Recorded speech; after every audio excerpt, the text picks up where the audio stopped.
पनवेल उपजिल्हा रुग्णालयामध्ये मृतदेहांची अदलाबदल झाल्याचा प्रकार। या प्रकरणामुळे दोन्ही कुटुंबांमध्ये वाद, परिसरात तणावाचं वातावरण। एका कुटुंबाने मृतदेहावरती अंत्यसंस्कार। भिवंडी शहरातील दिवाण शहाद दर्गा परिसरात 1+1 धोकादायक इमारत कोसळली। इमारत अति धोकादायक असल्याने पालिकेने इमारत आधीच रिकामी केल्याची माहिती। ऐन दिवाळीमध्ये राज्यभर पाऊस कोसळणार। दक्षिण महाराष्ट्र, मराठवाडा आणि कोकण किनारपट्टी भागात पाऊस होण्याची शक्यता। पुढील 3 दिवस हवामान बदलणार असल्याचा अंदाज। पुण्यात 2 दिवस पुढील येलो अलर्ट देण्यात आलेला आहे। ऑक्टोबर हीटमुळे वाढलेल्या उकाड्याने हैराण झालेल्या पुणेकरांना गेल्या 2 दिवसांपासून पावसाचा मोठा दिलासा। मुंबईसह ठाणे, पालघरमध्ये रविवारपर्यंत मेघगर्जनेसह पावसाचा अंदाज। मुंबईत गेल्या काही दिवसांपासून तापमानात मोठी वाढ। पुणे शहर आणि परिसरात काही ठिकाणी पावसाच्या सरी। 26 ऑक्टोबरपर्यंत पावसाची शक्यता, हवामान खात्याचा अंदाज।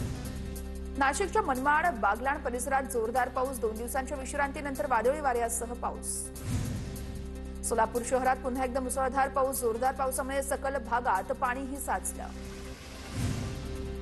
रायगड जिल्ह्यात वादळी वाऱ्यासह जोरदार पाऊस। अचानक आलेल्या पावसामुळे नागरिकांची, व्यापाऱ्यांची तारांबळ। अनेक भागात शेतीचंही मोठं नुकसान। अकोल्यात जोरदार पावसाची हजेरी। अचानक कोसळलेल्या पावसामुळे वातावरणात गारवा, नागरिकांना उकाड्यापासून दिलासा। कोल्हापूर शहर आणि ग्रामीण भागात सलग 3ऱ्या दिवशी पावसाचा जोर। जोरदार पाऊस झाल्यानं भात कापणीला मोठा फटका। रत्नागिरीमध्ये सलग 3 दिवस अवकाळी पावसाच्या सरी। 27 ऑक्टोबरपर्यंत अवकाळीचा अंदाज असल्याची हवामान खात्याची माहिती।